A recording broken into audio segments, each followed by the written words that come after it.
room ko. Yan. Naka-ready na ang mga books na mga bata. So, sa enrollment ko, I have 38 pupils. So, ready na yung mga books nila. Ito yung aming television.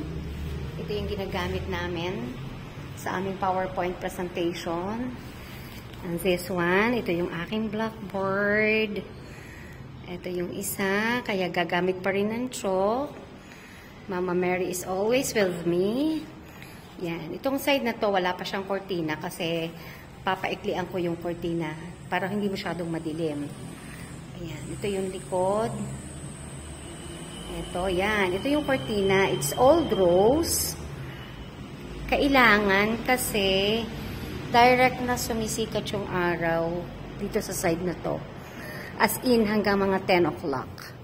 So, hindi pwede talaga siyang walang kortina. Kawawa yung mga bata. So, ito yung aking teacher's table sa likod. Ito yung aking printer na ipinaayos. Tapos, yan yung cabinet. I have 2, 4, 6, 8 na electric fans. Yan. Kasi sa sobrang init. Pero, yung isang ito, hindi gumagana kasi tumalsik yung tornilyo.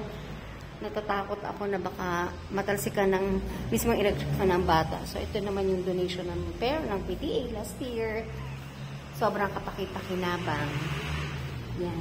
Yan ang mga books nila na i-distribute or ibibigay sa kanila pagpasukan or after the orientation of their parents.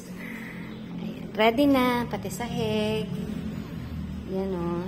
Ito yung teacher's table ko sa unahan. Kaya ito yung nasa side kasi dito nilalagay yung laptop.